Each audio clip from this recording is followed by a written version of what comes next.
வணக்கம் என் அன்பு நேயர்களே, மீண்டும் ஒருமுறை உங்களோடு இணைவதில் நான் மகிழ்கிறேன். இது கேள்விகளாரும் நிகழ்ச்சி. கேள்விகளால் நமது பட்டறிவையும் பகுத்தறிவையும் புதுக்கிக் கொள்கிற நேரம் இது. இன்று மனதுக்கு இதமான ஒரு நிகழ்ச்சி நடந்திருக்கிறது. வாகா எல்லையில் ஒரு மாபெரும் வீரன் திரும்பி வந்திருக்கிறான். சிவப்பு சாயத்தை பூசிக்கொண்டு நடிக்கும் நிழல் நாயகர்களுக்கு மத்தியில் சிவப்பு இரத்தத்தை சிந்தி பாகிஸ்தானிலிருந்து ஒரு சுத்த வீரன் திரும்பி வந்திருக்கிறான். அதனை நாடே கொண்டாடுகிறது. இதற்கு பின்னால் இருந்தது யார்? இந்த வெற்றிக்கு யார் காரணம் என்பது மிக முக்கியமான கேள்வியாக எழுகிறது. கேள்வி சிறியதுதான் என்றாலும் அது கொடுக்கின்ற பதில் ரொம்ப ஆழமானது, வித்தியாசமானது, பல கோணங்களில் இருந்து வரக்கூடியது. அதைத்தான் நாம் இன்றைக்கு ஆராய் இருக்கிறோம், அலசி இருக்கிறோம், விவாதிக்க இருக்கிறோம்.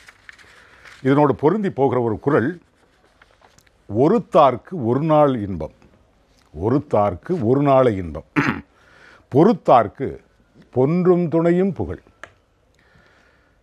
தமக்கு தீங்கு செய்தவரை தண்டித்தவர்க்கு தண்டித்த அன்றே இன்பம், பொறுத்து கொண்டாலோ உலகம் அழியும் வரை அந்த புகழ் நிலைத்து நிற்கும். இது வள்ளுவருடைய வாக்கு. கடந்த சில தினங்களாக இந்தியாவின் எல்லைப் பகுதியில் நடந்த சில சம்பவங்களை ஒப்பிட்டு பார்க்கும்போது இந்த குறள் எவ்வளவு ஆழமானது, எவ்வளவு அர்த்தமானது என்பது உங்களுக்கு புரியும். இந்த குறளை அடி ஒற்றித்தான் இன்றைய விவாதம் அமைய இருக்கிறது. அரங்கத்திற்கு நம்மோடு விவாதிப்பதற்காக இங்கே 3 விருந்தினர்கள். அவர்களை அறிமுகம் செய்கிறேன். திரு நாராயணன் அவர்கள் பாரதிய ஜனதா கட்சி, அவரை அன்போடு வரவேற்கிறேன். வணக்கம். திரு ஐயநாதன் அவர்கள் மூத்த பத்திரிகையாளர், அவரையும் அன்போடு வரவேற்கிறேன். வணக்கம். திரு இதாயதுல்லா காங்கிரஸ் பேர் இயக்கத்தை சார்ந்தவர், அவரையும் அன்போடு வரவேற்கிறேன். திரு ஐயநாதன், நான் முதலே சொன்ன மாதிரி ஒரு மிகப்பெரிய நிஜ நாயகன் இன்றைக்கு மீண்டு வந்திருக்கிறான். அந்த ஊடகங்களில் இதெல்லாம் பார்த்துருப்பீங்க. பாகிஸ்தான் இராணுவத்தினர் கேள்வி கேட்கும்போது கூட, நான் இந்தியன், எங்கேருந்து வருகிறீங்க, அதை நான் சொல்ல முடியாது, இந்த மாதிரி துணிச்சலாக இன்னொரு எதிரி நாட்டிடம் மாட்டிய பிறகு கூட ஒரு வார்த்தை கூட விட்டு கொடுக்காமல் இந்திய நாட்டினுடைய பெருமையை கட்டி காப்பாற்றிய ஒரு மாவீரன் இன்றைக்கு மீண்டு வந்திருக்கிறார். இதுக்கு பல காரணங்கள் சொல்லப்படுகின்றன. இந்திய நாடு சர்வதேச அளவில் கொடுத்த அழுத்தம் ஒரு காரணம், அதுதான் முக்கியமான காரணம் என்று சொல்லப்படுகிறது. ஜெனீவா ஒப்பந்தத்தின்படி அதையும் காட்டுகிறாங்க. அந்த ஒப்பந்தத்தின் அடிப்படையில் விடுவிக்கப்பட்டார் என்று ஒரு செய்தி. ஆனால் பாகிஸ்தானுடைய பிரதமர் இம்ரான் கான் அந்த நாட்டு நாடாளுமன்றத்தில் பேசும்போது நல்லெண்ண அடிப்படையில் நாங்கள் அவரை விடுவிக்கிறோம் என்று ஒரு வார்த்தை சொல்கிறார். விடுதலை நடந்திருக்கிறது. இது யாருக்கு கிடைத்த வெற்றி என்று நீங்கள் பார்க்குறீங்க ஒரு பத்திரிகையாளர் முறையில்?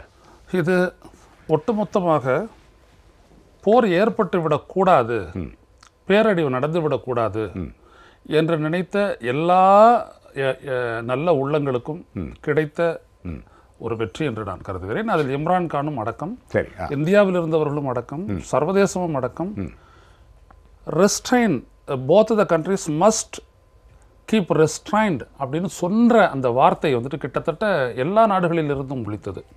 குறிப்பாக பாகிஸ்தானில் இருந்தும் பெண்மணிகள் எல்லாம் பதாகை காட்டி நிறுத்தினார். ஆமாம், அதான் முக்கியம். பொதுவாகவே நான் சொல்லும் பொழுது பார்த்தீர்களானால், இந்த நாட்டின் எல்லையை விட்டு அந்த நாட்டிற்குள் ஒரு பயணியாக நாம் போனால்,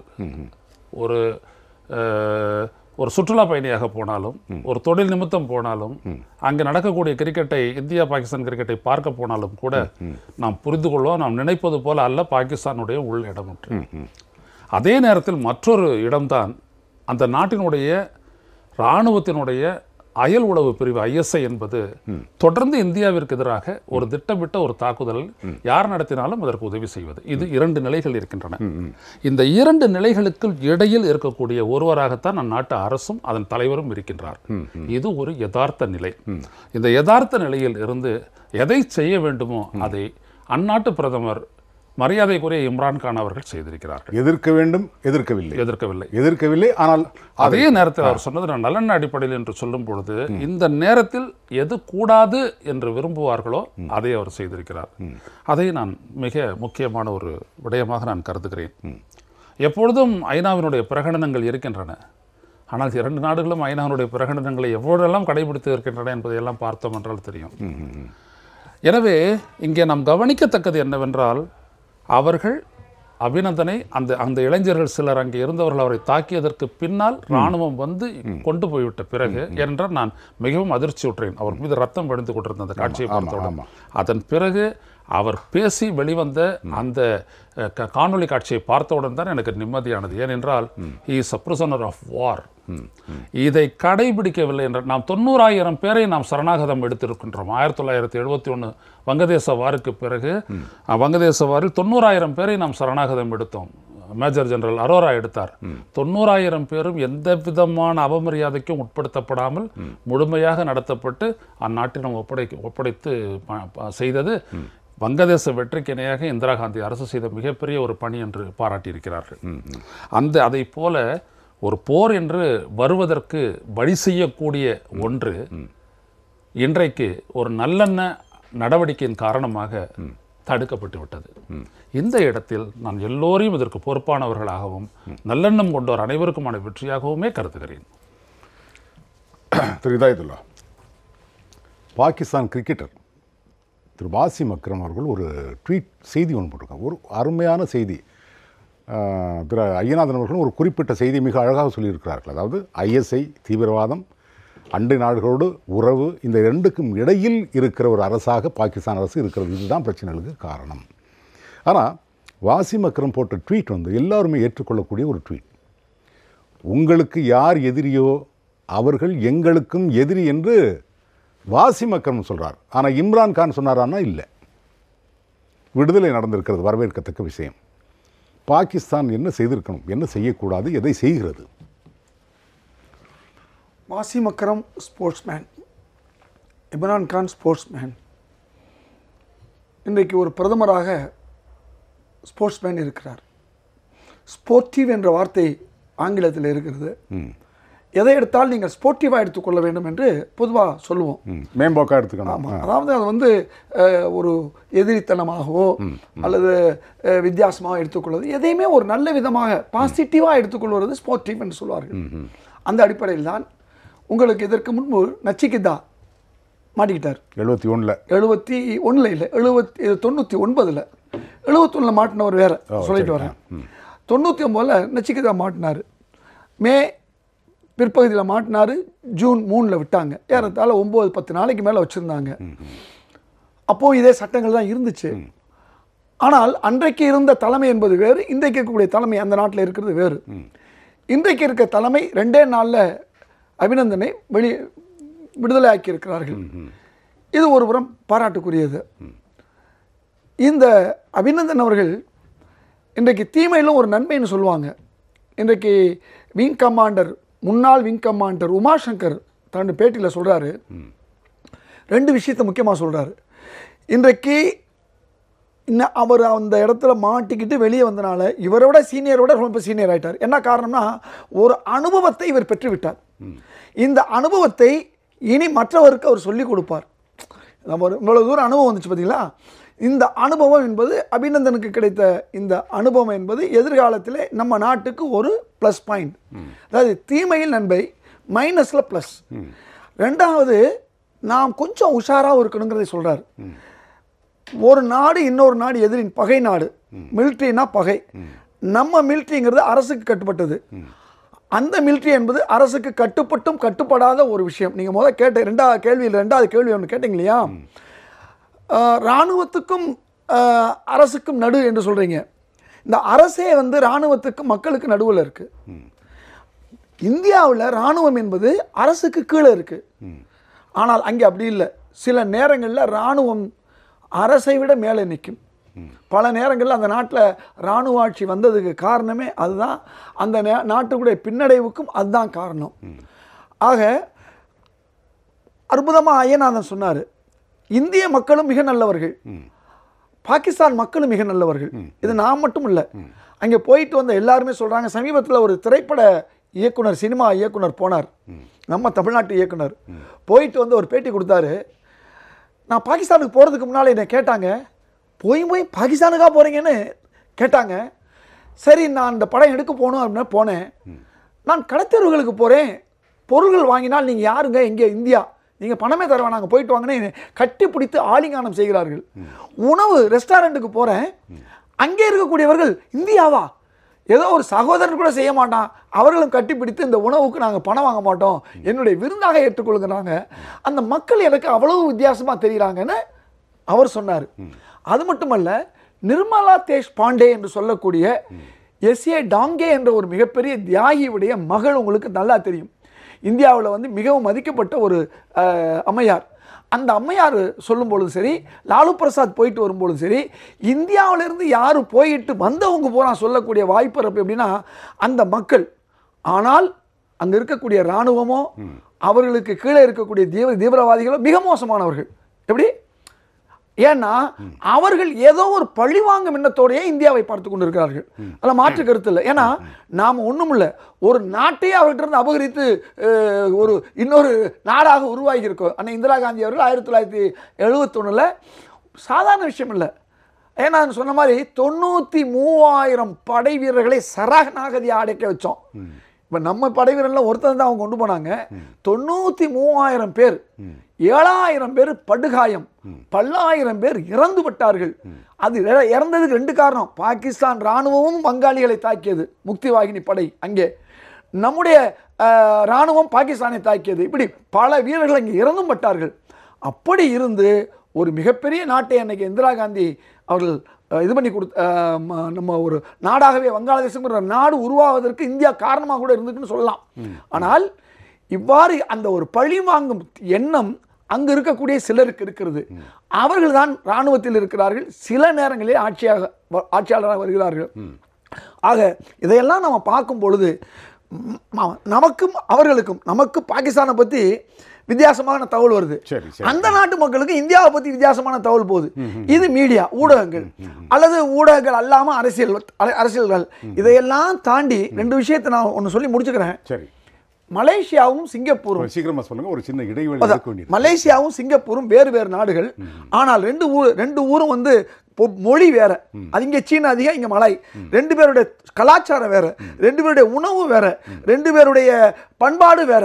ஆனா அவங்க 2 பேரும் ஒத்துமையா இருக்காங்க. இது உலகத்திலே ஆச்சரியமான விஷயம். இவங்க நாட்டில இருந்து தண்ணி இவங்க எடுத்துக்கிறாங்க, ஆனா 2 பேரும் எதிரானவர்கள். ஆனா பாகிஸ்தானுடைய மக்கள் 2 பேர், இங்கே உள்ளவங்க இங்கே உள்ள மக்களும் ஒண்ணு, மொழி ஒண்ணு, உணவு கலாச்சாரம் ஒண்ணு, எல்லாம் பார்த்தா பண்பாடு. அங்க இந்துக்கள் இருக்காங்க, இங்கே முஸ்லீம்கள் இருக்காங்க. ஆனால் இந்த 2 நாடும் நீண்ட நெடுங்காலமாக பகையாக இருப்பது அது இந்தியாவுக்கும் சிரமமா இருக்குது, பாகிஸ்தானுக்கும் சிரமமாக இருக்குது, 2 மக்களுக்குமே சிரமமா இருக்கு. ஆனால் அரசியல்வாதிகள் அங்கும் இங்கும் சில நேரங்களில் அந்த மக்களுக்கு எதிராக இருக்கிறார்கள் என்பதை நாம் இந்த நேரத்தில் சொல்லணும். இன்னைக்கு நான் அபிநந்தன் ஒரு சுத்த வீரன், ஒரு தூய்மையான வீரன், அந்த வீரனை விடுவித்த அந்த நாட்டை மட்டுமல்ல அதற்காக முயற்சி எடுத்த உலக நாட்டுடைய பல நாடுகள். நாம என்ன சொன்னோம்னா ஐநாட்டை போவோம் அல்லது தூதர்களை பேச வச்சோம். நாங்கள் நேரடியாக உங்கள்ட்ட நாங்கள் இதை கேட்க மாட்டோம், ஒரு நம்ம நின்றோம். அது ஒரு வகையில் நல்லதா கெட்டதாங்கிற அப்புறம் பேசிக்குவோம். ஆனால் ஒரு விஷயம் நடந்தது, இந்த 2 நாளுக்குள்ள அவர்கள் விட்டது. இதற்கு முன்பு 3 வருஷம் 10 வருஷம்லாம் நம்ம வீரர்கள் இருந்து வந்திருக்காங்க. ஆனால் இது ஒரு நல்ல சமிக்கை. எதிர்காலத்தில் இது சரியாக வரணும்னு நம்ம எதிர்பார்ப்போம். ஆனால் எது எப்படி இருந்தாலும் 40க்கு மேற்பட்ட நம்முடைய வீரர்களை நாம் காவு கொடுத்திருக்கிறோம். அந்த வழி என்பது சாதாரண வழி அல்ல. அந்த வழி அதுக்கான உள்ள பிராயச்சித்தத்தையும் இம்ரான்கான் அவர்கள் அந்த செய்தவர்களை கண்டுபிடித்து அவர்களை அல்லது அந்த அமைப்பை வந்து தடை செய்யணும் அப்படிங்கிறதையும் இந்த நேரத்தில் காங்கிரஸ் சார்பாக நான் வேண்டிக் கொள்கிறேன். கட்சி ஆச்சரியங்களை கடந்து ஒரு சரியான உணர்ச்சி, அதாவது வெளிப்படுத்த வேண்டிய சரியான ஒரு உணர்ச்சி சொல்லியிருக்கீங்க. அதுக்காகவே உங்களுக்கு ஒரு பாராட்டணும். திரு இதாயத்துல்லா, நீ சொல்லும்போது கருத்தை மிக அழகாக பரப்பினேன். அதாவது அரசியல் மாச்சரியங்களை தாண்டி சொன்ன கருத்து. ஆனால் அதில் ஒரு முக்கியமான வார்த்தையும் விட்டீங்க. மக்கள் ஒன்றாக இருக்கிறார்கள். 2 நாட்டு மக்களும் உணர்வோடு ஒன்றித்து ஒன்றாக இருக்கிறார்கள். இடையில பூந்து வேலை செய்கிறது யாரு? அரசியல்வாதிகள். அதுல காங்கிரஸ் ராணுவம், அதுல காங்கிரசுக்கும் பங்கு உண்டு. ஒரு நிமிஷம், நான் ஒட்டுமொத்தமா அரசியல்வாதின்னு சொல்வது அரசியல்வாதி இயக்கக்கூடிய அதிகாரிகளையும் நீங்க கணக்கில் எடுத்துக்கணும். அதையும் வச்சுக்கலாம். ஒரு சின்ன விஷயம் கூட. இப்ப என்ன காரணம் உண்டா இல்லையா? இல்ல, இப்ப என்ன காரணம்? இந்த போருடைய இதெல்லாம் வந்து நான் அடுத்த சுற்றுல சொல்றேன். நான் அரசியல்வாதிகள் என்று சொன்னால் அதிகாரிகள், அரசியல்வாதிகள் தங்களுடைய சுய லாபங்களுக்காக வேண்டி நாட்டை பற்றி கூட கவலைப்படாதவரும் இருக்கிறார்கள். ஆனால் அப்படிதான் அதை சொல்ல முடியும். அது ஏன் எப்படிங்கிறத உங்களுக்கு சகோதரர் நாராயணன் பேச அப்படின்னா நான் சொல்றேன். நான் உங்களுக்கு சரி, இதே கேள்வி தான் திரு நாராயணவட்டையும் எடுத்து வைக்க விரும்புகிறேன். நான் பாகிஸ்தான் நாட்டு மக்கள், இந்திய நாட்டு மக்கள் இருவரும் அமைதியை விரும்புகிறார்கள். இது இதாயத்துல்லா சொன்ன வார்த்தைன்னே வச்சுங்க, அவர் சொன்னது அது. ஐயனாதான் சொன்னார். ஆமாம். ஆனால் இடையில் புகுந்து அதை கெடுப்பது அரசியல்வாதிகள். அந்த வார்த்தையும் திரு நான் அப்படி நினைக்கவில்லை. என்று சொன்னால் இது ஏதோ பாகிஸ்தான் பிரச்சனை மீது இன்றைக்கு வந்த ஒரு விவகாரம் அல்ல. நம்முடைய நாடு சுதந்திரம் பெற்றதிலிருந்தே நாம் எப்பொழுது காஷ்மீர் நம்முடன் இணைந்ததோ அந்த நேரத்திலிருந்தே இந்த பிரச்சனை இருந்து கொண்டு தான் இருக்கிறது. நம்முடைய நாடு, அது நம்முடைய நாட்டின் ஒரு அங்கம். பாகிஸ்தான் ஆக்கிரமித்துள்ள காஷ்மீரும் நம்முடையது தான். இதற்காக அப்போதிருந்த அரசாங்கம் பல்வேறு வழிகளை கையாண்டு இதுவரையிலும் நான் பல லட்சக்கணக்கான வீரர்களை கூட இழந்திருக்கிறோம், பொதுமக்களையும் வீரர்களும் இழந்திருக்கிறோம். இதில் கட்சி அதெல்லாம் பேச வேண்டிய அவசியம் இல்லை. ஆனால் இதில் நான் உண்மையிலேயே மிக வருத்தப்பட்டு சொல்ல வேண்டிய ஒரு முக்கியமான விஷயம் இந்த நேரத்தில் என்னென்னா, அரசியல் கட்சிகளை தாண்டி, அதிகாரிகளை தாண்டி தமிழகத்தில் ஊடகங்களுடைய பங்கு என்பது இந்த விவகாரத்தில் மிக வருத்தத்துக்கு ஒரு விஷயமாகத்தான் இருக்கிறது. ஏனென்று சொன்னால் தொடர்ந்து சில ஊடகவியலாளர்களும் சில ஊடகங்களும் இந்த விவகாரத்தில் இம்ரான்கான் ஏதோ பெருந்தன்மையோடு நடந்து கொண்டது மாதிரியான ஒரு தோற்றத்தை நான் சொல்வதை அண்டர்லைன் செய்து கொள்ளுங்கள். தமிழகத்தில் இருக்கக்கூடிய ஒரு சிலர் மட்டும்தான் செய்து கொண்டிருக்கிறார்கள். ஏனென்றால் நம்முடைய அரசினுடைய அழுத்தம், அரசு என்றால் நான் கட்சியே இல்லாது அரசு என்பது எல்லோரையும் சேர்த்து நம்முடைய எதிர்கட்சிகளில் இருக்கக்கூடிய தலைவர்களையும் சேர்த்து குறிக்க. அதாவது ஜெனீவா ஒப்பந்தம் அதெல்லாம் போய் அப்படி வரதா இருந்தால் நாள் கணக்கில் போகும். அதுதான் இப்போ சொல்ல 3வது நாள்லேயே அதான் இப்போ சொல்ல இம்ரான் கான் சொன்னீங்க இல்லையா, ஒரு தவறான ஏன் ஒரு நல்லெண்ண அடிப்படையில் நான் அதைத்தான் சொல்ல, அதை சேர்த்து சொல்லுங்க. இந்தியர்கள் மிக பொறுமைசாலி. சரி, இந்தியர்கள் அமைதியை விரும்புபவர்கள். 40க்கும் மேலான மிக அருமையாக சொன்னார் இதயதுல்லா. அவர் சொன்ன எல்லா கருத்தையுமே நான் ஏற்றுக்கொண்டேன். அவர் அதிலிருந்து ஒரு விழுக்காடு கூட எனக்கு எந்த மாற்று கருத்தும் இல்லை. ஆனால் அதற்கும் மேலே உள்ள பார்வையை தான் நான் சொல்கிறேன். ஏனென்றால் இந்த இம்ரான்கான் ஏதோ கரிசனப்பட்டு அல்லது ஒரு அமைதி விரும்பிலாம் இதை செய்யவில்லை, பயந்து போய் இதை செய்திருக்கிறார் என்று தான் நான் சொல்லுவேன். ஏனென்று சொன்னால் இந்த அழுத்தமானது இந்திய அரசு, இந்திய மக்கள், இந்தியாவில் இருக்கக்கூடிய ஒரு சில அமைப்புகளை தவிர மற்ற அனைத்து கட்சியினரும் இந்த விவகாரத்தில் இந்திய அரசாங்கத்தோடு, இந்திய இராணுவத்தோடு உறுதியோடு நின்றார்கள் என்பது ஒன்று. அப்படி நின்ற காரணத்தினாலே சர்வதேச அளவில் இருக்கக்கூடிய நாடுகள் பாகிஸ்தானை அழுத்தம் கொடுத்தன. எனக்கு தெரிந்து வேற எந்த நாடும் இந்தியாவை கண்டிக்கவில்லை, ஆனால் பாகிஸ்தானை கண்டித்தது. இந்தியாவை நீங்கள் செய்வது தவறு என்று யாருமே சொல்லவில்லை. எதை பற்றி? இந்தியா அங்கே சென்று பயங்கரவாத முகாம்களை தாக்கியது குறித்து யாருமே சொல்ல. இன்னி வரைக்கும் அந்த பார்த்தீங்கன்னா ஒரு சில கட்சிகளை சார்ந்த, குறிப்பாக தமிழகத்தில் இருக்கக்கூடிய ஒரு சில கட்சியினுடைய இயக்கங்களுடைய நிர்வாகிகள் கூட பாகிஸ்தான் சொல்கின்ற அங்கே பயங்கரவாத இராணுவ முகாம்கள் தாக்கப்படவே இல்லை என்று சொல்கின்ற அந்த கருத்தை தான் தொடர்ந்து சொல்லிக் கொண்டிருக்கிறார்கள். இது மிகப்பெரிய தவறு. ஏனென்றால் நான் என்ன சொல்கிறேன், நம்முடைய அரசாங்கம் அதை மீறி, அதையும் தாண்டி நம்முடைய வெளியுறவுத்துறை செயலாளர், இராணுவ அதிகாரிகள் மிக தெளிவாக சொல்லியிருக்கிறார்கள். அங்கே இராணுவ முகாம்கள் மீது குண்டு வீசி அழிக்கப்பட்டன பல 100 பேர். பாதுகாப்பு காரணம் கருதி நாங்கள் எண்ணிக்கையை சொல்லவில்லை என்று ஓப்பனாக மீடியாவில் ஓப்பனாக பேசியிருக்கிறாங்க. அதையெல்லாம் தாண்டியும் இங்கு சமூக ஊடகங்களில் தவிர நம்முடைய தொலைக்காட்சி ஊடகங்களில் கூட ஒரு சிலர் இது குறித்த மிக மோசமான கருத்துக்களை பதிவு செய்து கொண்டிருக்கிறார்கள். நான் நாகரிகம் கருதி பெயரை சொல்ல விரும்பவில்லை. ஆனால் அது அந்த மாதிரி இவர்கள் மோடி வெறுப்பு என்கின்ற அந்த ஒரு காரணத்திற்காக நாட்டை விட்டு கொடுப்பது என்பது தவறான விஷயம். இன்னொரு நாட்டிற்கு அந்த, அதாவது இதில் நாம் வெற்றி பெற்றிருக்கிறோம். 2 நாளில் நீங்கள் சொன்னது இந்தியாவுக்கு கிடைத்த வெற்றி பாகிஸ்தானுடைய இம்ரான்கானுடைய பெருந்தன்மை அல்ல, இந்தியாவிற்கு கிடைத்த. இவர் தெளிவாக சொன்னார் இதயத்துல்லா அவர். எப்படி 2 நாளில் வந்திருக்குதுன்னு சொன்னால் அந்த வெளிநாடுகள் பாகிஸ்தான் மீது கொடுத்த நிர்பந்தம், அந்த நிர்பந்தம் எப்படி ஏற்பட்டது என்று சொன்னால் நாம் அனைவரும் ஒன்றாக இருந்தோம். அரசு மிக தெளிவான நிலையை எடுத்தது. அவர் சொன்னார் பாருங்க, நாங்கள் தலையிட மாட்டோம் நீங்கள் மற்ற நாடுகள் உங்களுடன் பேசிக்கொள்வார்கள், இதை வந்து மிக தெளிவாக செய்தார்கள். அதனால் இந்த விவகாரத்தை பொறுத்தவரையில் அபிநந்தன் மீட்கப்பட்டிருக்கிறார் தவிர மிக மோசமான செய்திகளும் சொல்லப்பட்டன. 2 பேர் இறந்து போயிட்டாங்க. இதெல்லாம் பாகிஸ்தானில் சொன்ன விஷயம்.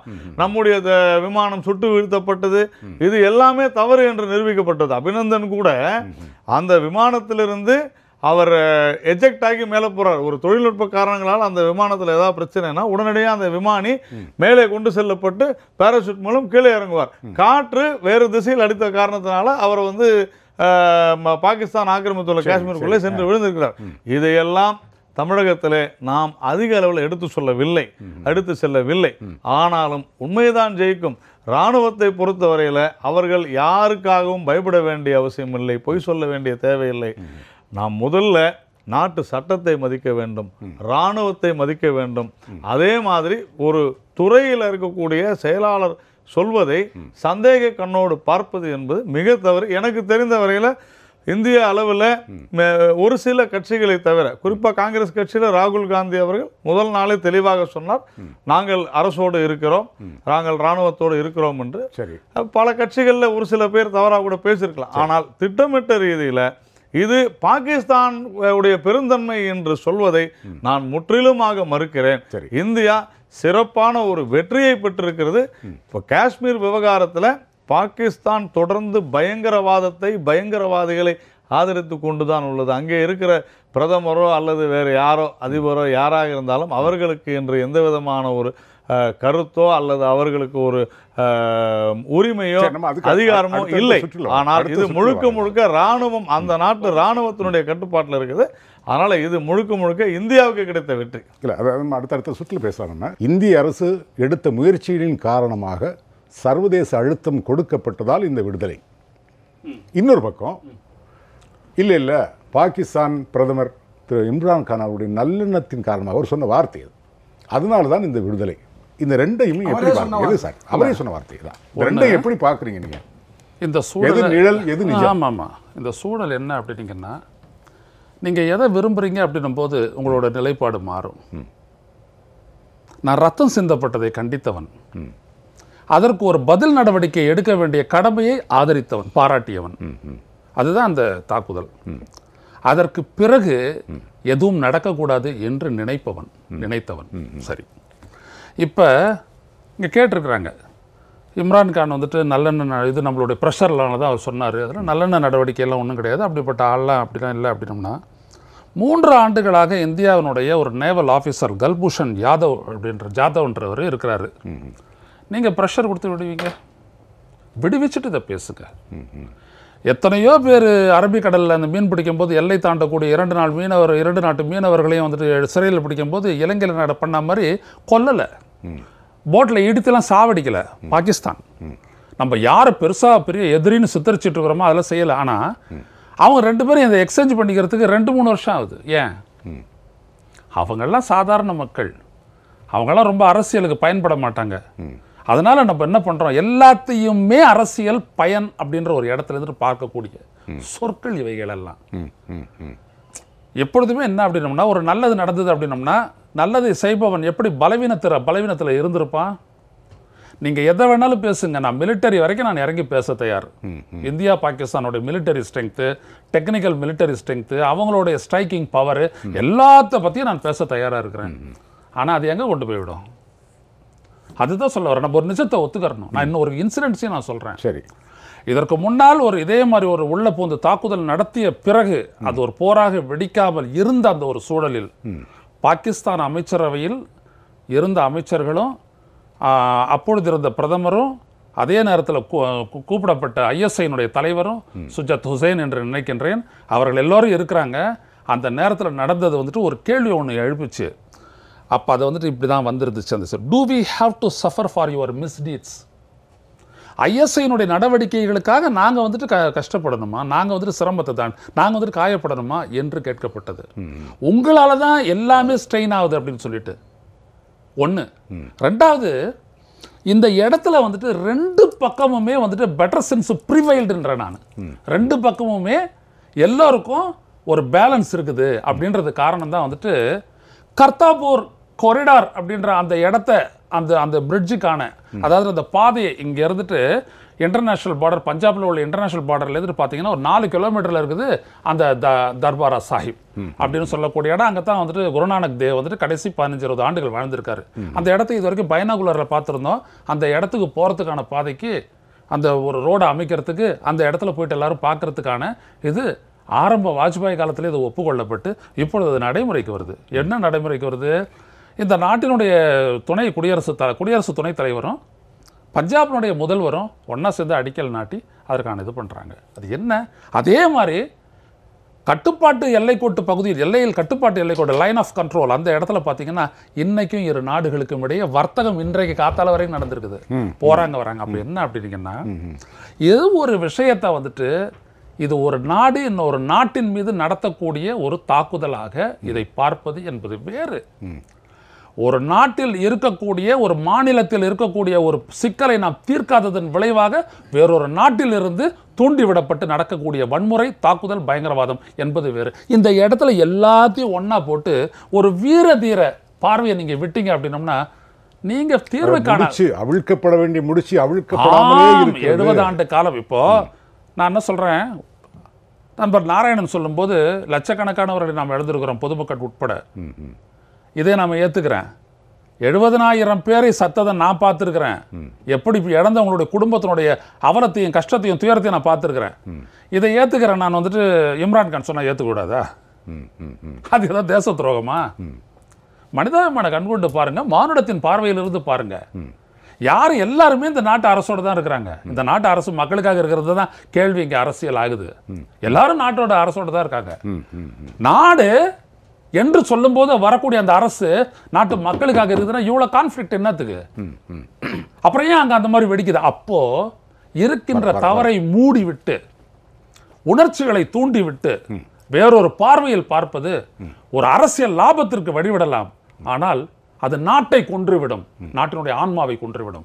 இதுதான் நான் சொல்ல நாராயண். இல்லை இதில் நம்ம நாடு சுதந்திரம் பெற்ற உடனே காஷ்மீர் நம்முடன் இணைகிறது. என்ன காரணம்னா அந்த பஸ்தூன் இனத்தை சார்ந்தவர்கள் அங்கு படையெடுத்து வருகிறார்கள். பாகிஸ்தானிய இராணுவத்தினுடைய உதவியோடு வரும்பொழுது ஒரு சின்ன விஷயம், ஒரு குறுக்கீடு.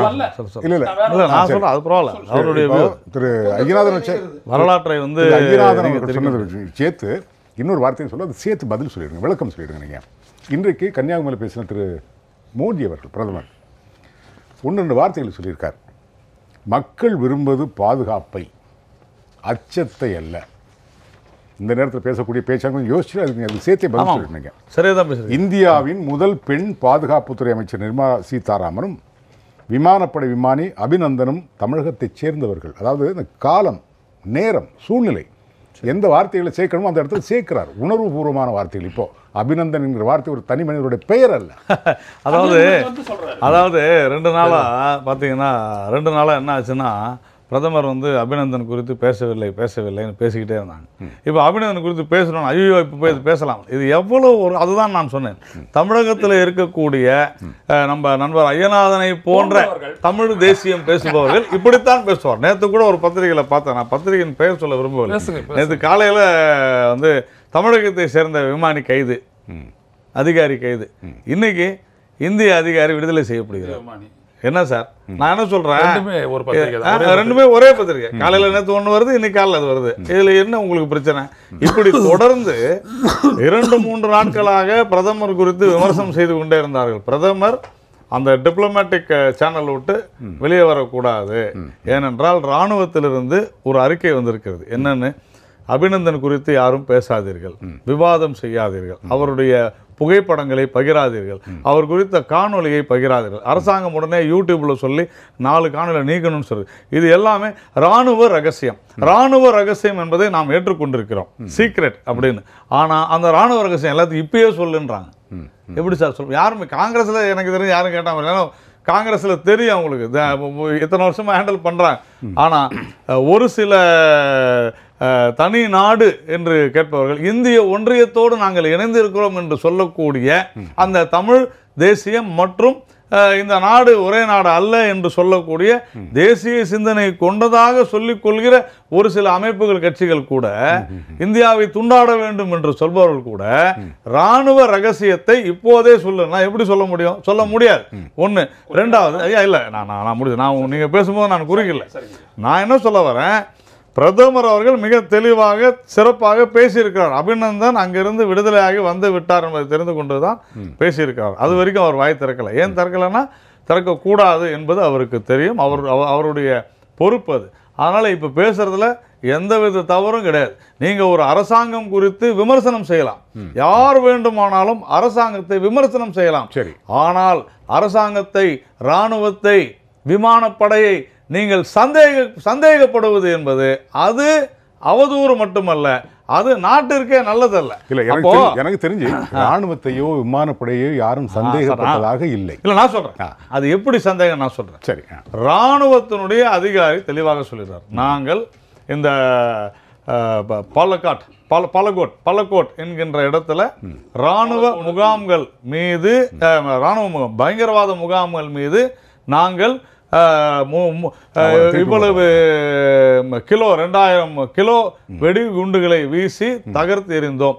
பல நூற்றுக்கணக்கானோர் பெயர் சொல்கிறார்கள். இந்த நபர் மசூத் அசாரனுடைய உறவினர் கொல்லப்பட்டிருக்கிறார் என்று சொல்கிறார்கள். சரி, இது யார் சொல்றது? இந்திய ராணுவம் சொல்கிறது. சரி, ஆனா பாகிஸ்தானிய ராணுவம், பாகிஸ்தானிய அரசு வழக்கம் போலவே அந்த மாதிரிலாம் ஒண்ணுமே இல்லை. அவங்க திரும்பி தப்பிச்சு போகணும் என்பதற்காக அவர்கள் அந்த பாரத்தை கீழே போட்டு விட்டு ஓடி போய்விட்டால் ஒண்ணுமே நடக்கலன்றாங்க. அதைத்தான் நாம் இங்கே விவாதம் செய்து கொண்டிருக்கிறோம். அப்ப நீங்க யாரை நம்புறீங்க, யாரை சந்தேகப்படுறீங்க? நீங்கள் நம்புவது பாகிஸ்தான் ராணுவத்தை, பாகிஸ்தானுடைய அரசை. ஆனால் நீங்கள் சந்தேகப்படுவது, விமர்சனம் செய்வது, ஏளனம் செய்வது இந்திய அரசாங்கத்தை, இந்திய அதிகாரிகளை, இதைத்தான் நாம் சொல்கிறோம்.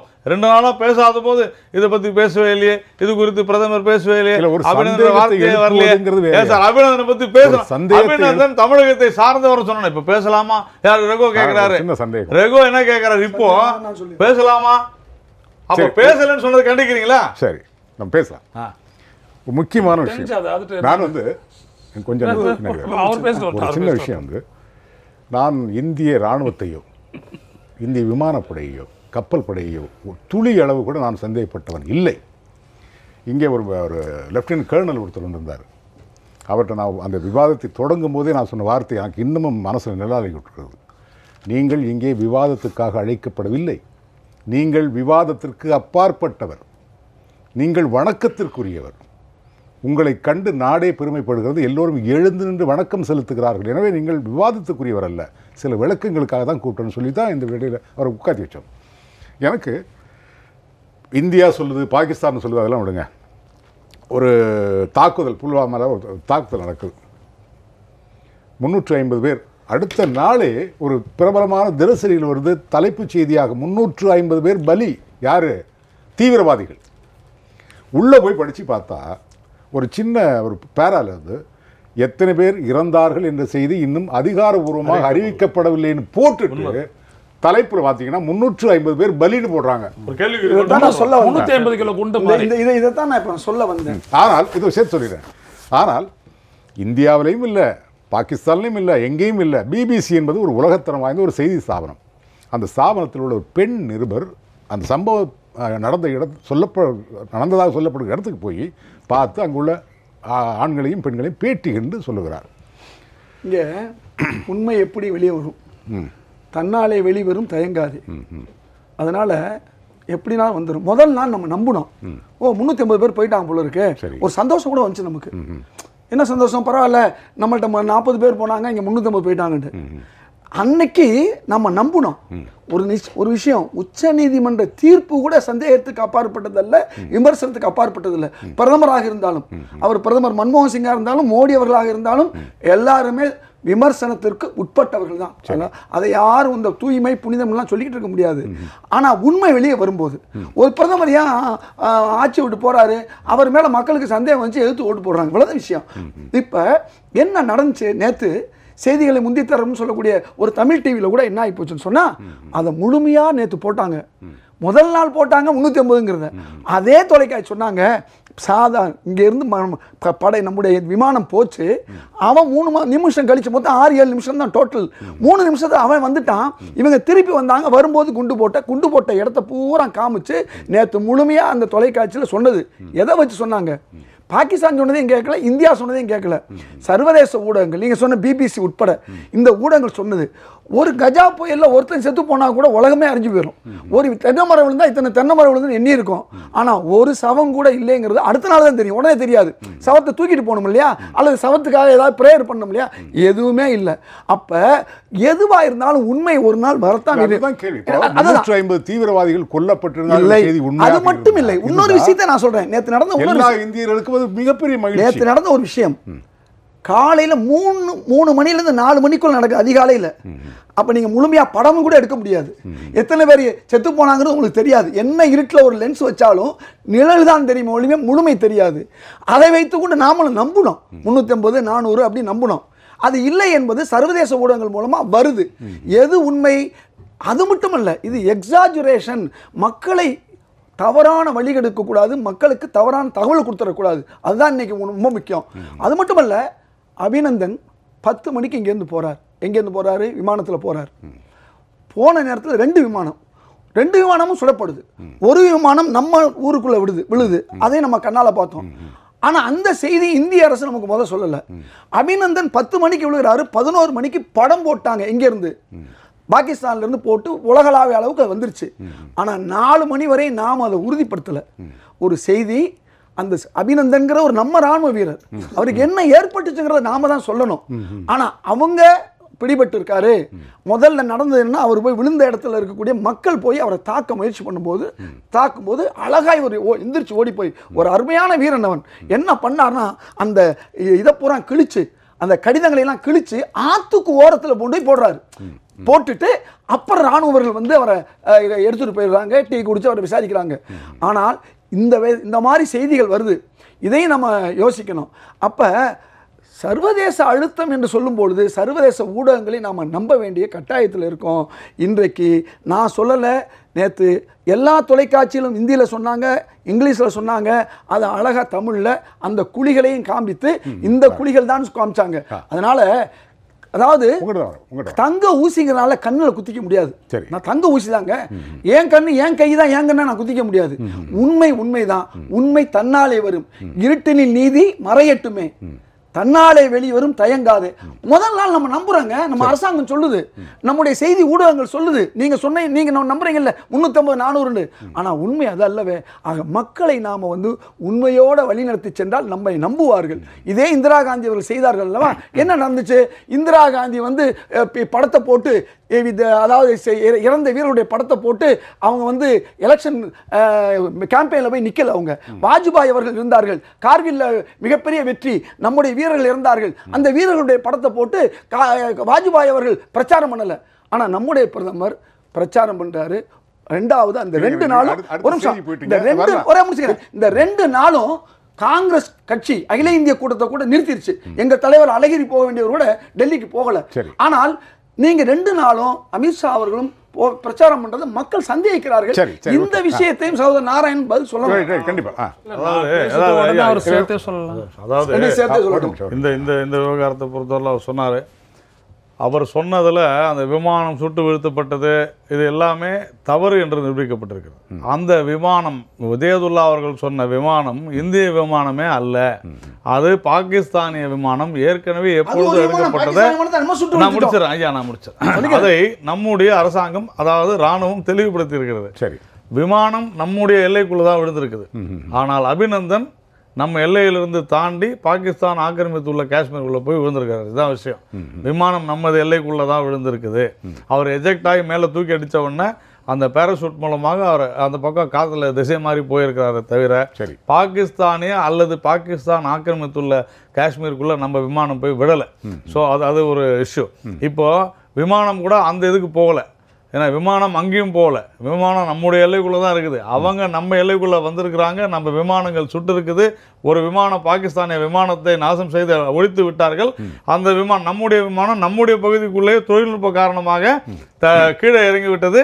இவர் பேராசூட்டில் போகும்போது அந்த பக்கம் போயிட்டார். இதுதான் விஷயம். அதனால் பாகிஸ்தானிய ஊடகங்களும் சரி, இவர் சொல்ல பிபிசி உட்பட நான் சொல்கிறேன், நான் நேரடியாக சொல்கிறேன், பிபிசியில் வந்திருக்கக்கூடிய பல தகவல்கள் வன்மமாக புனையப்பட்டவை, காழ்ப்புணர்ச்சி கொண்டு இந்திய அரசாங்கத்தின் மீதும் இந்தியாவின் மீதும் எதிரான போரையே பிபிசி தொடுத்திருக்கிறது என்ற நான் குற்றச்சாட்டையே வைக்கிறேன். ஏனென்றால் கடந்த 2 மாதங்களுக்கு முன்னால் இதே பிபிசி தமிழ், நான் கூட அந்த அரங்கத்திற்கு சென்றிருந்தேன், நான் ஒரு அதில் பங்கு பெற்றவனும் கூட. அதில் பல்வேறு தவறான தகவல்களை கொடுத்தமைக்காக மறுநாளைக்கு மறுநாள் ஒரு 2 நாட்கள் கழித்து வாபஸ் பெற்றுக்கொண்டார், திரும்ப பெற்றுக்கொண்டார்கள், நாங்கள் செய்தது தவறு என்று. அதனால ஏதோ பிபிசி 2 கொம்பு மொழிலாம் வந்துடல.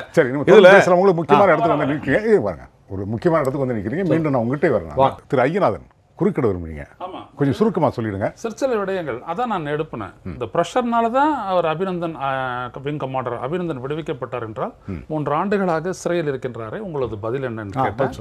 அதுக்கப்புறம் என்ன அப்படின்னீங்கன்னா, போரை பற்றி நாங்கள் என்றைக்குமே உண்மையை பற்றி கவலைவில்லை. ஏன்னா truth is the first casualty in a war என்பதை உலகம் ஃபுல்லாக தெரிஞ்ச விஷயம். இதை வச்சு தானே 1.5 லட்சம் பேரை வந்துட்டு கொண்டுட்டு அப்படியே மறைச்சிங்க. இன்ன வரைக்கும் என்ன அழித்தல்னு சொல்றதுக்கு யாருக்குமே இல்லை. இன்னைக்கு ஒருத்தர் விழுந்தாரு, 2 பேர் மாட்டிக்கிட்டாருன்றது இவ்வளவு பெருசா பேசுறீங்களே. 1.5 லட்சம் பேருக்கு மேல கொண்டு ஒடிச்சதை வந்துட்டு இந்த நாட்டுல யாரும் பேசலையே, பாஜக உட்பட சொல்றேன்.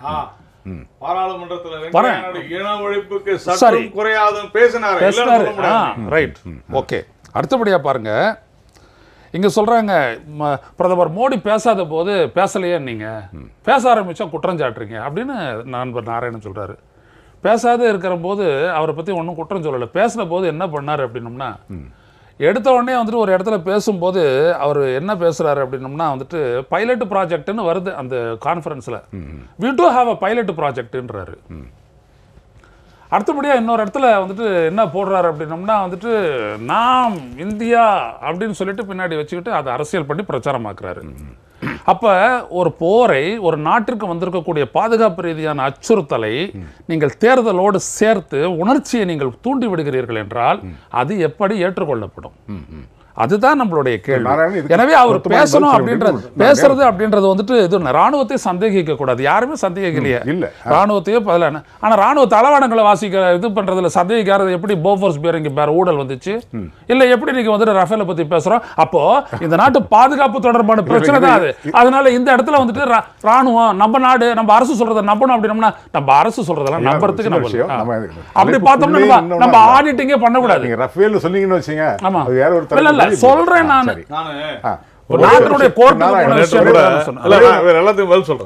உங்களுக்கு டைம் தரேன், கடைசியில் நீங்க தான் முடிக்க போறீங்க. அதுக்கு முன்னாடி ஒரு சின்ன கேள்வி, அவர் என்ன பதில் சொல்றாரு உங்ககிட்ட வந்துதான் அங்க போனோம். இப்போ ஐயநாதன் அவர்கள் சொல்றாரு அரசியலாக்கப்படுகிறது, அதான் முக்கியமான பாயிண்ட். அதுதான் நான் உங்கள்கிட்ட சொல்றேன். நான் இதே குற்றச்சாட்டு பாகிஸ்தானிலும் வைக்கப்படுகிறது. அரசியல் காரணங்களுக்காகத்தான் இந்த நடவடிக்கையை பாரதிய ஜனதா கட்சி எடுத்திருக்கிறது, அரசு எடுத்திருக்கிறது அப்படின்னு ஒரு குற்றச்சாட்டு வைக்கப்படுகிறது. அதற்கு உதாரணமாக என்ன காட்டுறாங்கன்னா, எடியூரப்பாவுடைய வார்த்தைகளை காட்டுறாங்க. இந்த தாக்குதல் நடத்தியதன் காரணமாக கர்நாடகாவில் பாரதிய ஜனதா கட்சிக்கு 22 இடங்கள் நிச்சயப்பட்டு விட்டன. இந்த வார்த்தை பாகிஸ்தான் வரைக்கும் போய் அங்கிருந்து எதிரொலிக்கிறது. இதுதான் தாக்குதல் நடந்ததற்கான காரணம் என்று தேர்தல் பிரச்சாரம் பாகிஸ்தான்லேருந்து ஆரம்பிக்குது. இங்கே உங்களுடைய பதில் சொல்லுங்க, சுருக்கமாக சொல்லுங்க. திரு நாராயணோட விளக்கம். எடியூரப்பா அவர்களுடைய விஷயம் வெளியே வந்து ரொம்ப சுருக்கமாக சொல்லுங்க. ரொம்ப சிம்பிள், வெளியே வந்துருச்சு. இன்னும் பல பாஜக தலைவர்கள் எப்படி நம்ம பிரதமர் மோடி அவர்கள், அமித்ஷா போன்றவர்கள் பெரிய பெரிய கூட்டம் போட்டு அதில் பாஜக சின்னங்களும் இந்த இறந்து போனவர்களுடைய தியாகடைய படங்களையும் போட்டு இது பண்ணுறாங்களோ எல்லா ஊர்லேயுமே சொல்லியிருக்காங்க. எடியூரப்பா சொன்னது மட்டும் வந்துச்சு, சில இடங்களில் 6% எங்களுக்கு கூடிருச்சு, 8% கூடிருச்சு. ஆக நம்ம தியாகிகளுடைய தியாகம் வந்து இன்றைக்கு ஓட்டுகளாக மாற்றக்கூடிய எண்ணத்தில் இன்னைக்கு இருக்காங்க. நான் வாஜ்பாய் கூட செய்யலன்னு சொன்னேன். நான் வந்து பாஜகவுடைய தலைவர் தான் வாஜ்பாய். அவர் காலத்தோட நடக்கல, இந்திரா காந்தி காலத்திலேயே நடக்கல. ஆனா மக்கள் ஓட்டு போட்டாங்க, வாஜ்பாய்க்கு ஓட்டு போட்டாங்க, இந்திரா காந்திக்கு ஓட்டு போட்டாங்க. அதனால இந்த இன்னைக்கு நடக்கிறது இதுவரை நடக்காத ஒரு விஷயம். இன்னைக்கு இதை வைத்துக்கொண்டு பாஜக ஆதாயம் பெறலாம் என்று நினைக்கலாம். ஆனால் மக்கள் என்ன செய்வார்கள் என்பது தெரியாது. அதை விட நீங்கள் பல விஷயங்கள் இப்போ உண்மை வந்துச்சு. சமீபத்தில் வந்து 11 பேர் மத்திய பிரதேசத்தில் மாட்டினாங்க. அதில் பாஜக தலைவர் உட்பட பாகிஸ்தானுக்கு துப்பு கொடுத்தது. அதே மாதிரி கூமர் நாராயணனுடைய தலைமையில் 84 பேர் மாட்டிக்கிட்டாங்க 1984. இவர்கள்லாம் யாருன்னு பார்க்கும்பொழுது நாங்கள் தேசபக்திக்காரர்கள் சொல்லக்கூடிய சார்ந்தவர்கள் தான் சொல்லி அதுவும் செய்தி வருது. அப்போ இப்படியெல்லாம் பார்க்கும் பொழுது இங்கே வந்து நாம் வந்து பாஜகன்னு பார்க்க முடியாது, காங்கிரஸ்னு பார்க்க முடியாது, இந்துன்னு பார்க்க முடியாது, முஸ்லீம் பார்க்க முடியாது. தப்பு செய்பவர்கள் யாராக இருந்தாலும் இந்த நாட்டில் தண்டிக்கப்பட்டு விட்டால் உண்மை வெளியே வரணும். நான் காங்கிரஸை பாதுகாக்கிறதோ நாராயணன் பாஜக பாதுகாக்கூடாது. தவறுன்னு சொன்னால் அது எடியூரப்பா செஞ்சாலும் தப்பு தான். அங்கே மத்திய பிரதேசக்கூடிய பாஜகவுடைய தலைவர் ஒருத்தர் செஞ்சாலும் அது தப்பு தான். அதை விட முக்கியமாக இன்னைக்கு நம்ம பாதுகாப்பு செயலாளர் அஜித் தோவல் இருக்கார் இல்லையா, அவருடைய மகனுக்கும் பாகிஸ்தான் பெரிய வியாபாரி யாருன்னா அவர் மகன். ஏன் இன்னைக்கு வந்து இந்த போர் விஷயத்தில் 2 விஷயம் வந்து உங்களுக்கு இந்த போர் நடக்க வாய்ப்பு கம்மி. ஒன்று 2 பக்கம் அணுகுண்டு. இதுக்கு முன்னே அப்படி இல்லை. இந்தியாவும் அடிக்கும், பாகிஸ்தான் அடிக்கலாம். இப்போ 2 பக்கம் பொறுப்புணர்வோடு இருக்கக்கூடிய ஒரு காரணம் என்னன்னா, அவன் அடித்தாலும் நமக்கு பாதிப்பு, நம்ம அடித்தாலும் பாதிப்பு இல்லை. இந்த மாதிரி ஒரு விஷயத்தினால் மட்டுமல்ல, இப்போ அதிகமாக குஜராத்தை சார்ந்தவர்கள் பாகிஸ்தானுடைய தொழில், அதிகமான தொழில் வியாபாரம் உலகளாவிய அளவில் நடக்குது. இதையெல்லாம் பார்த்து அழுத்தம், எப்படி யூதர்கள் வந்து அமெரிக்காவில் வந்து அழுத்தம் கொடுத்து சில காரியங்களை செய்கிறாங்களோ அதே மாதிரி இங்கே தொழிலதிபர்கள் செய்யக்கூடிய அழுத்தமும் நல்ல வேளை இந்த போர் நடக்காம இருக்கும். அணுகுண்டு 2 பக்கம் இருக்கு, இந்த போர் நடக்காம இருக்கும். அதனால பாகிஸ்தானும் பயப்படுறதுக்கு ஒரு காரணம் இருக்குது. நம்ம மட்டுமல்ல, பாகிஸ்தானும் பயந்து கொண்டு இருக்கு. நேதாஜி சுபாஷ் சந்திர போஸை நேதாஜி சுபாஷ் சந்திர போஸ் அவர்களை தேச துரோகி என்று சொன்ன காங்கிரஸ் கட்சி, பாரதிய ஜனதா கட்சி ஒரு சில பேரை பேர் சொல்கிறாங்க. ஆனால் நேதாஜியே தேச துரோகி என்று சொன்னவர்கள் காங்கிரஸ் கட்சியினர். அதனால் அந்த விஜயதுல்லா சொன்ன விஷயத்துக்கு நான் போகல. பட் ஐயநாதன் சொன்னதில் குல்பூஷன் ஜாதவ்லேருந்து மீனவர்கள் விவகாரம்லாம் இருக்குது. அந்த நாட்டை பொறுத்தவரையில் அது சட்டவிரோதமாக கருதப்படுகிறது. ஸ்பை அப்படின்னு சொல்கிறாங்க. குல்பூஷன் ஜாதவ் அதுக்கு அது எல்லாத்துக்கும் ஒன்றுனா நான் இது பதிலாக தான் நான் சொல்லிட்டு. அப்போது அதே மாதிரியான பல பேர் இப்போ இலங்கையை சார்ந்த பல மீனவர்கள், தமிழர்கள் உட்பட பல பேர் இன்றைக்கும் தமிழகத்தில் வந்து சிறைப்பிடிக்கப்பட்டிருக்கிறார்கள். பாகிஸ்தானை சேர்ந்தவர்கள் குஜராத் சிறையில் இருக்கிறாங்க. குஜராத்தை சேர்ந்த இந்திய மீனவர்கள் அங்கே இதெல்லாம் இருக்கிறாங்க. அது எல்லாமே அந்த நாட்டினுடைய சட்டத்திட்டத்துக்கு உட்பட்டது. ஆனால் இந்த மாதிரியான இந்த அபிநந்தன் மாதிரியான விஷயம் அவங்க வந்து நம்ம நாட்டிலிருந்து அங்கே போய் விழும்பொழுது அது வேறு விவகாரம். அதனால தான் இது. அதனால் அது ஐயநாதனுக்கு தெரிந்தாலும், ஐயநாதன் அவருக்கு தெரியும், இருந்தாலும் அவர் வந்து எமோஷனலாக அவர் சொன்னார்ல, இவர் எமோஷனலாக இப்போ வந்து இதை இங்கே எழுப்புறாரு. அதான் அவ்வளோதான் விஷயம். 2வது இம்ரான்கான் வந்து சொல்கிறாரு, விடுதலை புலிகள் இந்து மத நம்பிக்கையை சேர்ந்தவர்கள், தற்கொலை குண்டு தாக்குதல் என்பது பலவீனமானவர்களின் தந்திரம் அப்படின்னு இம்ரான்கான் சொல்கிறாருங்க. இது வந்து இம்ரான்கான் சொன்ன வார்த்தை தான். எல்டிடிஏ ஹிந்து மதத்தை சார்ந்தவர்கள் என்றும் பலவீனமான தந்திரம் தான் தற்கொலைப்படை. நான் என்ன கேட்குறேன், பலவீனமானம் தானே? யார்? தற்கொலைப்படை பலவீனமானவர்கள் தான். முழுக்க இந்த தீவிரவாதிகள் எல்லாருமே வந்து தற்கொலை, அப்துல் கசாப் மாதிரி தற்கொலைப்படை தாக்குதல் தான் செய்கிறாங்க. நேரம் வந்து அவங்களுக்கு என்ன ஆனாலும் பரவாயில்லன்ட்டு. பலவீனமானவர்களை கொஞ்சம் விரைந்து பலம் வாய்ந்த இம்ரான்கான் ஏன் அடக்கவில்லை? இவ்வளவுதான் விஷயமே. பாகிஸ்தான் அரசு ஏன் நடக்கல? அவன் பலவீனமானவன் தானே பயங்கரவாதி. ஒரு நிமிஷம் ஆகுமா? பலவீனமானவன் தானே, நீ பலம் கொண்டு தாக்க அழிச்சிரு. செய்யல. ஏனென்றால் இதற்கு பின்னாலே இருப்பது பாகிஸ்தான் பாகிஸ்தான் பாகிஸ்தான். இம்ரான்கானுடைய பேச்சிலே மயங்க வேண்டிய அவசியம் இல்லை. யாரும் மயங்கவில்லை. மறுபடியும் சொல்கிறேன், தமிழகத்தில் இருக்கக்கூடிய மோடி வெறுப்பு, பாஜக எதிர்ப்பு என்ற மிக மோசமாக அந்த ஒரு நிலையை எடுத்தவர்கள் தான், தமிழ் தேசியம் பேசுபவர்கள் தான் தொடர்ந்து தமிழகத்தில் ஒரு நஞ்சை விதைத்துக் கொண்டிருக்கிறார்கள். இது தேசத்தினுடைய நலனுக்கும் தமிழகத்தினுடைய பதில் சொல்ல நேரம் கொடுக்காம முடிச்சிருக்கோம். எனக்கே வருத்தமா தான் இருக்கு. கடைசி நேரத்தில் சொன்னது நேரம் முடிந்து போகுது. அதனாலதான் ஒரே ஒரு வார்த்தையை மட்டும் சொல்லிடுறேன். ஒன்னே ஒண்ணு மட்டும் சொல்லிடுறேன். சொல்ல மாட்டாரு. நான் சொல்லிடுறேன். என்ன அவர் புரியணும், என்னை பிரிவினைவாதின்னு அவர் சொன்னாரு. சரி, ஒரே வார்த்தை, பிரிவினைவாதி தான். இந்த பொய்மையில இருந்துட்டு உண்மையை பிரிக்கும். சரி, நீங்க அரங்கத்துக்கு வந்து ரொம்ப உணர்வுபூர்வமான ஒரு தலைப்பு, அது அழகா பிரிச்சிருக்கீங்க, அழகா விவாதித்திருக்கீங்க. உங்க மூவருக்கும் ஏப்ளஸ் தொலைக்காட்சி சார்பிலே நெஞ்சார்ந்த நன்றி. நேயர்களை மீண்டும் ஒரு கேள்விகளாக நிகழ்ச்சி உங்களை சந்திக்கும் வரை உங்களுக்கு வணக்கமும் நன்றியும் சொல்லி விடைபெறுவது உங்கள் எம்ஜே இருக்கும். வணக்கம் நேயர்களே.